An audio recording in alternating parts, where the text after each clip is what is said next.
Hi friends, welcome to our channel.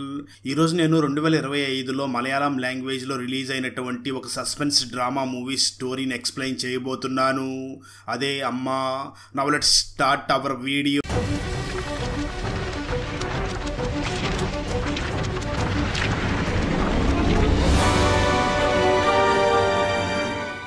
Starting లో ఒక మహిళని చూపిస్తారు. తనకి పెళ్ళయి 10 సంవత్సరాలు అయినప్పటికీ తనకి పిల్లలు మాత్రం పుట్టి ఉండరు. దాంతో తను రకరకాల పద్ధతుల్లో పిల్లల్ని కనాలి అని హాస్పిటల్ కి వెళ్లి వస్తూ ఉంటుంది. ఆ మహిళ హాస్పిటల్ కి వెళుతూ ఒక స్వీట్ షాప్ దగ్గర స్వీట్స్ తీసుకుని డాక్టర్ దగ్గరికి వెళ్లి, డాక్టర్ గారు, ఈసారి ఖచ్చితంగా నేను ప్రెగ్నెంట్ అవుతాను, ఒకసారి టెస్ట్ చెయ్యండి, అందుకే నేను మీకు స్వీట్స్ కూడా ముందే తీసుకుని వచ్చాను అని అంటుంది. డాక్టర్ వెంటనే ఆ మహిళని టెస్ట్ చేసి, నువ్వేమీ బాధపడకు, నువ్వు ప్రెగ్నెంట్ కాలేదు అన్నట్టు, ఇంకొక విషయం, ఇప్పటికే నీ ఆరోగ్యం చాలా పాడై ఉంది, ఇక మీదట నువ్వు పిల్లల కోసం అసలు ట్రై చేయకూడదు అని చెప్తుంది. ఆ డాక్టర్ మాటలు విన్న ఆ లేడీ చాలా బాధపడుతూ ఉండడంతో డాక్టర్ ఆ లేడీని చూసి, నీకు పిల్లలు పుట్టరు అని తెలిసి ఇంటికి వెళ్లి నువ్వు ఎటువంటి అఘాయిత్యాలు చెయ్యకు, మనశ్శాంతిగా ముందు ఆరోగ్యం కుదుట పడేలాగా చేసుకొని అంటుంది.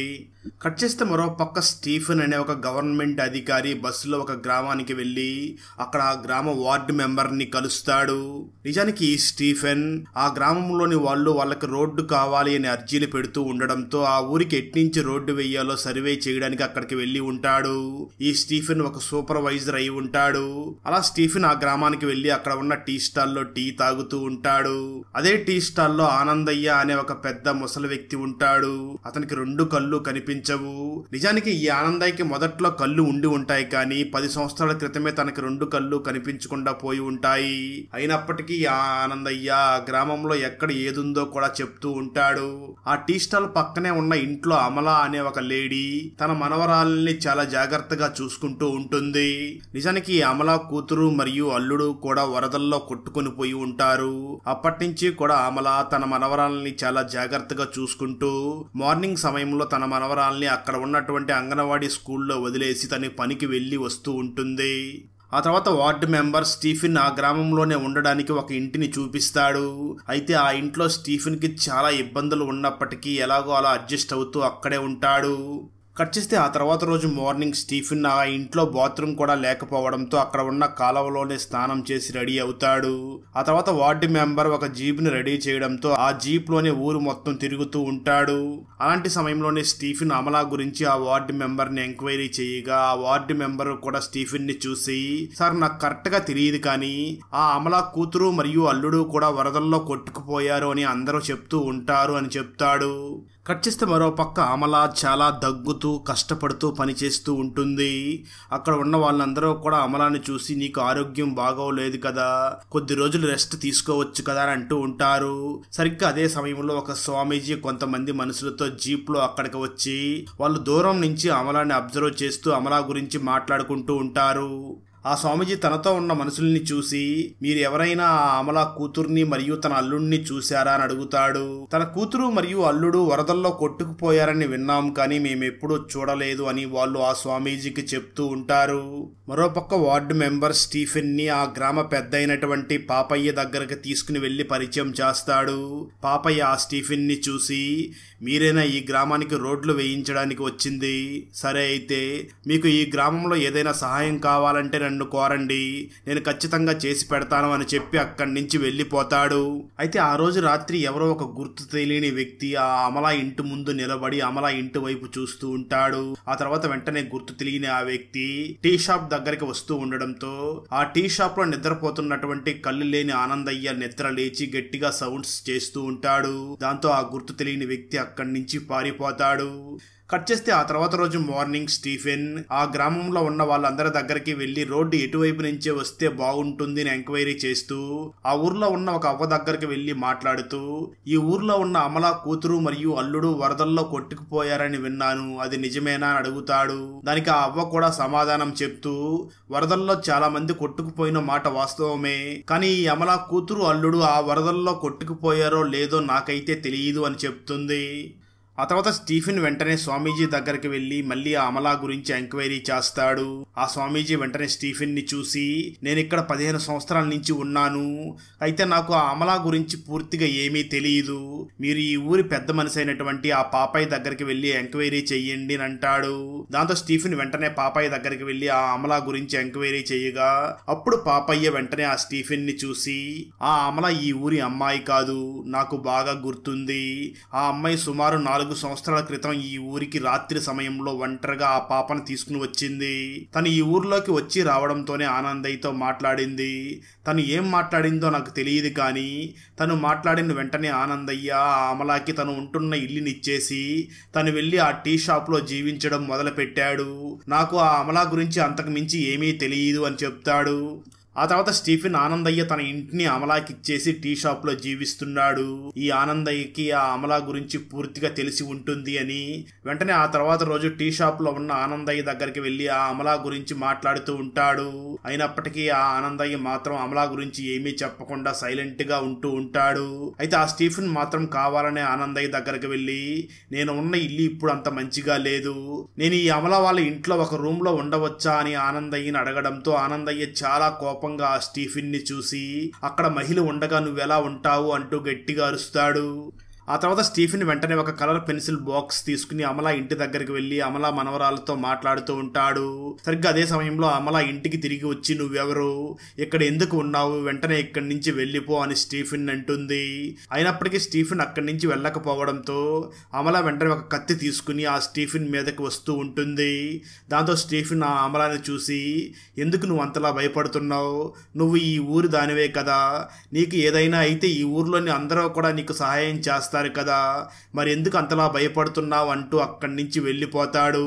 అంటే ఆ స్టీఫెన్ అమలాతో ఇండైరెక్ట్ గా నువ్వు ఈ గ్రామానికి చెందిన మహిళవి కాదు అన్నట్లుగా మాట్లాడి వెళ్తాడు.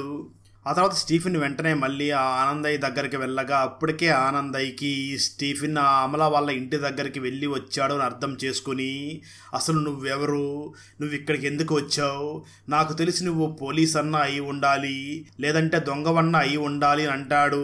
అయితే ఆ మాటలు విన్న స్టీఫెన్ మాత్రం సైలెంట్ గా ఉంటూ అలాంటిది ఏమీ లేదు అని అంటూ ఉండడంతో ఒక్కసారిగా ఆనందయ్యకి కోపం వచ్చి స్టీఫెన్ మీద అటాక్ చేయబోతాడు.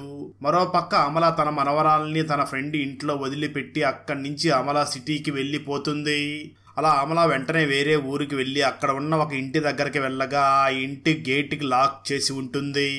దాంతో అమలా అక్కడ ఉన్న ఒక వ్యక్తిని కలిసి ఈ ఇంట్లో ఉన్న వాళ్ళు ఎక్కడికి వెళ్ళారు అని అడుగుతుంది. దానికి ఆ వ్యక్తి సమాధానం చెప్తూ, ఈ ఇంట్లోని వాళ్ళు 6 నెలల క్రితమే ఇక్కడి నుంచి వేరే చోటుకి వెళ్ళిపోయారు అని చెప్తాడు. దాంతో అమలా వెంటనే అక్కడ ఉన్న వ్యక్తిని చూసి, ఈ ఊర్లో ఒక నర్సు ఉండాలి కదా, తను ఇప్పుడు ఎక్కడ ఉంది అని అడుగుతుంది. దాంతో ఆ వ్యక్తి ప్రజెంట్ ఆ నర్సు ఎక్కడ ఉందో ఆ అడ్రస్ చెప్పి అక్కడి నుంచి వెళ్ళిపోతాడు. కట్ చేస్తే మరో పక్క పోలీసులు ఆ అమలా ఫ్రెండ్స్ ని స్టేషన్ కి తీసుకుని వచ్చి అమలా గురించి ఎంక్వైరీ చేస్తూ ఉంటారు. ఇక్కడ ట్విస్ట్ ఏమిటి అంటే నిజానికి ఆ స్టీఫెన్ రోడ్లు వేయించే సూపర్వైజర్ కాదు, తను ఒక పోలీస్ అయి ఉంటాడు. కట్ చేస్తే మరో పక్క అమలా తనకు తెలిసినటువంటి ఆ నర్సు దగ్గరికి వెళ్ళి మాట్లాడుతూ ఉంటుంది. ఆ నర్సు అమలాని చూసి, ఇన్ని సంవత్సరాల్లో నువ్వు ఎక్కడికి వెళ్ళిపోయావు, అసలు నీ ఆరోగ్యం కూడా బాగోలేదు అని అంటుంది. ఇప్పుడే మనకు ఆ అమలా నిజానికి ఒకప్పుడు పిల్లల కోసం చాలా ట్రై చేసిందని, అప్పట్లో తన ఆరోగ్యం కూడా పాడవడంతో ఈ నర్సే తనకి బాగా ట్రీట్మెంట్ చేసింది అని తెలుస్తుంది. అమలా తన ఫ్రెండ్ నర్సుని చూసి, నేను మరియు నా పాప సేఫ్ గా ఉండడానికి నాకు ఒక రూమ్ కావాలి అని అడుగుతుంది. దాంతో నర్సు వెంటనే ఆ అమలాని చూసి, అయితే ఒక పని చెయ్యి, ఇక్కడ దగ్గరలో ఒక మదర్ ఉంది, నువ్వు తన దగ్గరికి వెళ్ళి నీ బాధను చెప్పు, తనే నీకు ఉండడానికి ఒక రూమ్ ఇస్తుంది అని అంటుంది. దాంతో అమలా వెంటనే మదర్ దగ్గరికి వెళ్ళి, మదర్ నాకు ఒక వస్తువు దొరికింది, నేను నిజానికి దాన్ని దొంగతనం చేయలేదు, కాబట్టి నేను ఆ వస్తువుని నా దగ్గర ఉంచుకోవచ్చా లేదా అని అంటుంది. దానికి ఆ మదర్ సమాధానం చెప్తూ, నీకు ఆ వస్తువు దొరికింది కాబట్టి ఎటువంటి సందేహం లేకుండా నువ్వు ఆ వస్తువుని నీ దగ్గర ఉంచుకోవచ్చు అని అంటుంది. మరోపక్క స్టీఫెన్ సూపర్వైజర్ కాదు అని ఆ ఊరు వార్డు మెంబర్కి తెలియడంతో తను స్టీఫెన్ దగ్గరికి వచ్చి, ఎందుకు మీరు అబద్ధం చెప్పు మరి ఆ అమలా గురించి ఎంక్వైరీ చేస్తున్నారు, ఆ అమలా ఏదైనా తప్పు చేసిందా చెప్పండి అని అడుగుతాడు. దాంతో స్టీఫెన్ అసలు ఏం జరిగిందో చెప్పడం మొదలు పెడతాడు. స్టోరీ గతానికి వెళ్తుంది. ఒకరోజు హాస్పిటల్లో ఒక లేడీ ఈ స్టీఫెన్ ని పిలిచి, చాలా మంది దంపతులకి పిల్లలు పుట్టకపోవడంతో అద్దె గర్భం ద్వారా పిల్లల్ని కంటూ ఉంటారు, అయితే ఈ ప్రాసెస్ లో చాలా అవకతవకలు జరుగుతున్నాయి, ఉన్నాయి. ఈ ప్రాసెస్ లో అద్దె గర్భంలో నుంచి పిల్లలు పుట్టిన వెంటనే పిల్లల్ని యజమాని తీసుకుని వెళ్ళాలి. కానీ వాళ్ళు మాత్రం పిల్లను పుట్టిన వెంటనే తీసుకుని వెళ్లకుండా కొన్ని రోజులు మీ దగ్గరే ఉంచండి, తల్లి పాలు తాగితే పిల్లలు ఆరోగ్యంగా ఉంటారు అని చెప్తున్నారు. అయితే వాళ్ళందరూ అలా చెప్పడానికి మరొక కారణం ఉంది. అదేమిటి అంటే పిల్లల్ని తల్లి దగ్గరే ఒక 6 నెలలు వదిలేస్తే ఆ పిల్లలకి ఏదైనా లోపాలు ఉంటే, అంటే కళ్ళు కనిపించకపోవడం, చెవులు వినిపించకపోవడం, ఇలాంటి సమస్యలు ఏవైనా ఉంటే మాత్రం అద్దె గర్భంలో పిల్లల్ని కనమని చెప్పినటువంటి వాళ్ళు ఆ పిల్లల్ని తీసుకుని వెళ్లకుండా అక్కడే వదిలేసి వెళ్ళిపోతున్నారు. అయితే ఒక కేసులో మాత్రం ఆ అమ్మాయి అనాథాశ్రమంలో లేదు, అలాగే ఆ అమ్మాయికి జన్మనిచ్చిన ఆ తల్లి దగ్గర లేదు, ఆ అమ్మాయి మిస్ అయ్యింది అని డాక్టర్ ఆ స్టీఫెన్కి చెప్తుంది. అలాగే డాక్టర్ స్టీఫెన్ని చూసి, నా దగ్గరికి ఒక జంట వచ్చి మాకు పిల్లలు పుట్టడం లేదు, అద్దె గర్భం ద్వారా మేము ఒక పిల్లల్ని కంటాము అని చెప్పారు. దాంతో నేను ఒక అమ్మాయిని ఏర్పాటు చేసి ఆ అమ్మాయి గర్భంలో పిల్లలు పుట్టేలాగా చేశాను. అయితే బిడ్డ పుట్టిన వెంటనే ఆ జంట వచ్చి తీసుకుని వెళ్లకుండా కొన్ని నెలల్లో మీరే పెంచండి, తల్లి పాలు తాగితే బిడ్డ చాలా ఆరోగ్యంగా ఉంటుంది అని చెప్పి వెళ్ళిపోయారు. అయితే ఆ కొన్ని నెలల్లోనే ఆ బిడ్డకి మాటలు రావు అని తెలుసుకున్నటువంటి ఆ జంట మాకు ఆ బిడ్డ వద్దు అని చెప్పి అక్కడి నుంచి వెళ్ళిపోయారు. ఇప్పుడు ఆ బిడ్డ అద్దె గర్భం ద్వారా కన్నటువంటి ఆ కన్న తల్లి దగ్గర ఉండాలి, లేదా అనాథాశ్రమంలో ఉండాలి. కానీ ఇద్దరి దగ్గర కూడా ఆ బిడ్డ లేదు అని ఆ డాక్టర్ స్టీఫెన్కి చెప్తుంది. కానీ ఇద్దరి దగ్గర కూడా ఆ బిడ్డ లేదు. ఇప్పుడు ఆ బిడ్డ ఎక్కడ ఉందో మీరే కనిపెట్టాలి అని ఆ డాక్టర్ స్టీఫెన్కి చెప్పడంతో అలా జరిగిందంతా కూడా స్టీఫెన్ తను ఉన్నటువంటి ఆ గ్రామ వార్డు మెంబర్కి చెప్పి ఆ బిడ్డని మీ ఊర్లో ఉన్న అమలానే తీసుకుని వచ్చింది, అంటే అమలానే ఆ బిడ్డని దొంగతనం చేసింది, అందుకోసమే తనని వెతుకుతున్నాను అని చెప్తాడు. మరోపక్క చర్చికి వచ్చి ఉన్నటువంటి ఆ అమలాని చూసిన మదర్ అసలు నీ కష్టం ఏమిటో చెప్పు అని అంటుంది. దాంతో అమల తన గురించి చెప్పడం మొదలు పెడుతుంది. స్టోరీ గతానికి వెళ్తుంది. నిజానికి ఈ అమల కూడా చాలా కాలం పాటు పిల్లల కోసం ట్రై చేసి ఉంటుంది, కానీ పిల్లలు పుట్టి ఉండరు. కానీ తను మాత్రం చాలా అనారోగ్య సమస్యలతో బాధపడుతూ ఉంటుంది. తన హస్బెండ్ మాత్రం పిల్లలు పుట్టలేదు అని ఆ అమలాని వదిలేసి వెళ్లిపోయి ఉంటాడు. ఈ అమల ఒక గార్మెంట్స్ లో పనిచేస్తూ ఉండగా అక్కడ గార్మెంట్స్ లో పనిచేస్తున్న అందరికీ కూడా ఇల్లు రెంట్ కి ఫ్రీగా ఇచ్చి ఉంటారు. ఒకరోజు ఆ ఓనర్ వచ్చి ఆ అమలతో మాట్లాడుతూ, నువ్వు సరిగ్గా పని చేయడం లేదు, అనారోగ్య సమస్యల వల్ల నువ్వు సరిగ్గా పని చేయడం లేదు, అందుకే నువ్వు వెంటనే ఈ ఇంటిని ఖాళీ చేసి వెళ్ళిపో అని అంటాడు. దాంతో అమల ఇప్పటికిప్పుడు ఖాళీ చేయమంటే ఏం చెయ్యాలి అని బాధపడుతూ ఉండడంతో ఒక మహిళ ఆ అమల దగ్గరికి వచ్చి, ఈ సందు చివర ఝాన్సీ ఇల్లు ఉంటుంది, తన దగ్గరికి వెళ్ళు, తనకు కూడా ఒక అమ్మాయి ఉంది, నీకు తను ఏమైనా సహాయం చేస్తుందేమో అని అంటుంది. దాంతో అమల సందు చివరున్నటువంటి ఆ ఝాన్సీ ఇంటి దగ్గరికి వెళ్లి ఝాన్సీని కలిసి, నేను కొన్ని రోజులు మీ ఇంట్లో ఉండవచ్చా అని అడుగుతుంది. ఆ మాటలు విన్న ఝాన్సీ అమలాని చూసి, నేనే చాలా ఇబ్బందులు పడుతున్నాను, నువ్వు నా దగ్గరికి వచ్చి సహాయం కోరుతున్నావు, సరే ఆ పక్కన ఉన్న రూమ్ లో ఉండు అని అంటుంది. ఇక్కడ ట్విస్ట్ ఏమిటి అంటే నిజానికి ఈ ఝాన్సీ మరెవరో కాదు, ఒక లేడీ డాక్టర్ స్టీఫెన్ ని పిలిచి నా దగ్గరకు ఒక జంట వచ్చి అద్దె గర్భం ద్వారా పిల్లల్ని కనాలి అని చెప్పడంతో నేను ఒక అమ్మాయితో మాట్లాడి పిల్లలు కనేలా చేశాను, అయితే వాళ్ళు పిల్లలు కన్న తర్వాత వద్దని చెప్పి వెళ్ళిపోయారు అని చెప్పింది కదా. నిజానికి ఆ లేడీ డాక్టర్ ఆ ఝాన్సీ గర్భంలోనే బిడ్డ పుట్టేలాగా ఆ జంట కోసం అలా చేసి ఉంటుంది. ఝాన్సీ హస్బెండ్ కూడా అలా చేస్తే డబ్బులు వస్తాయి అని ఒప్పుకుని ఉండి ఉంటాడు. కానీ ప్రెజెంట్ ఆ ఝాన్సీ హస్బెండ్ మాత్రం డబ్బులు ఇస్తామని చెప్పినటువంటి ఆ జంట డబ్బులు ఇవ్వకుండా ఆ బిడ్డకి మాటలు రావడం లేదు అని చెప్పి వెళ్ళిపోయినందుకు ఈ బిడ్డను చూస్తుంటే నాకు చాలా కంపరం వస్తుంది, నాకు పుట్టని బిడ్డ ఈ ఇంట్లో ఎందుకు ఉంది, ఈ బిడ్డను ఎక్కడైనా బ్లాక్ మార్కెట్ లో అమ్మేసి డబ్బులు చేసుకోవాలి అని అనుకుంటూ ఉంటాడు. అయితే ఝాన్సీ మాత్రం ఆ బిడ్డ తన సొంత బిడ్డ కానప్పటికీ ఆ బిడ్డతో చాలా అటాచ్ అయ్యి తన హస్బెండ్ ఆ బిడ్డని బ్లాక్ మార్కెట్ లో అమ్మబోతున్నాడు అని తెలుసుకుని చాలా బాధపడుతూ ఉంటుంది. ఆ సమయంలో ఝాన్సీ ఇంటికి వచ్చినటువంటి అమల తన బిడ్డతో చాలా మంచిగా మాట్లాడుతూ ఉండడం, తనని బాగా చూసుకుంటూ ఉండడం చూసి, నువ్వు ఈ బిడ్డని నీ దగ్గరే ఉంచుకుంటావా అని అడుగుతుంది. దాంతో అమల కూడా వాళ్ళ ఇంట్లో జరుగుతున్న పరిస్థితులను అర్థం చేసుకుని మనమే ఈ బిడ్డని పెంచుకుందామని చెప్పి అక్కడి నుంచి వెంటనే బయలుదేరి వేరే ఊరికి వచ్చేస్తుంది. అలా రాత్రి సమయంలో తనకి అనారోగ్య సమస్యలు ఉన్నప్పటికీ ఆ బిడ్డను తీసుకుని ఆ ఆనందరావు ఉన్న ఇంటి దగ్గరికి వచ్చి ఆనందరావుని కలిసి జరిగిందంతా కూడా ఆనందరావుకి చెప్తుంది. దాంతో ఆనందరావు వెంటనే నా ఇంట్లోనే ఉండు అని తన ఇంటిని ఆ అమలాకి ఇచ్చేసి తను మాత్రం టీ షాప్ లో జీవిస్తూ ఉంటాడు. అలా జరిగిందంతా కూడా అమల ఆ చర్చిలో ఉన్న మదర్ కి చెప్పడంతో మదర్ వెంటనే ఆ అమలాని చూసి నువ్వు నీ బిడ్డని తీసుకువచ్చి ఈ చర్చిలో క్షేమంగా ఉండవచ్చు అని చెప్తుంది. మరోపక్క వార్డు మెంబర్ స్టీఫెన్ ని చూసి నాకెందుకు ఈ విషయంలో అమలాది ఏమీ తప్పు లేదనిపిస్తుంది, అయినా ఆ బిడ్డ అమల దగ్గర ఉంటే వచ్చే ప్రాబ్లం ఏమిటి అని అడుగుతాడు.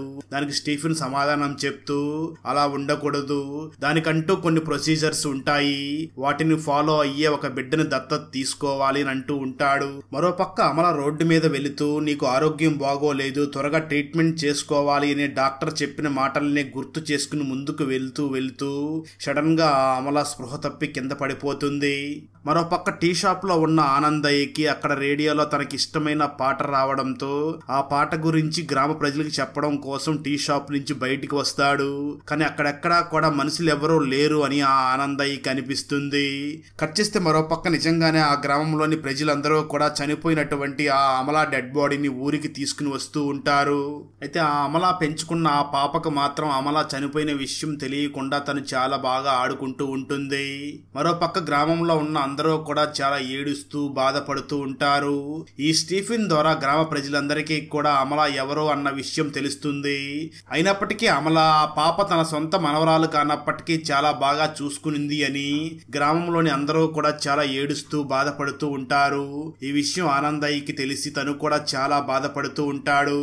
కట్ చేస్తే ఆ తర్వాత మనకు మూవీ స్టార్టింగ్ లో ఒక మహిళ నాకు పిల్లలు పుట్టాలి అని స్వీట్స్ తీసుకుని డాక్టర్ దగ్గరికి వెళ్ళింది కదా, ఆ మహిళ అమలా పెంచుకుంటున్నటువంటి ఆ పాపని దత్తత తీసుకుని బస్సులో వెళుతూ ఉంటుంది. ఇక్కడ మరొక ట్విస్ట్ ఏమిటి అంటే ఆ మహిళ హస్బెండ్ మరెవరో కాదు, స్టీఫెన్ అయి ఉంటాడు. ఈ స్టీఫెన్ అన్ని ప్రొసీజర్స్ ని ఫార్మాలిటీస్ ని ఫాలో అయ్యి తన వైఫ్ కి పిల్లలు పుట్టడం లేదు అని తన వైఫ్ బాధపడుతూ ఉండడంతో ఇప్పుడు ఒంటరి అయిపోయినటువంటి ఆ పాపనే దత్తత తీసుకుంటాడు. దాంతో స్టీఫెన్ వైఫ్ అలాగే ఆ పాప ఇద్దరు కూడా చాలా ఆనందంగా ఉంటారు. అక్కడతో ఈ మూవీ అయిపోతుంది. ఫ్రెండ్స్, వీడియో నచ్చినట్లయితే లైక్ చేసి ఒక చిన్న కామెంట్ చేస్తే మాకు నెక్స్ట్ వీడియో చేయడానికి ఎంకరేజింగ్ గా ఉంటుంది.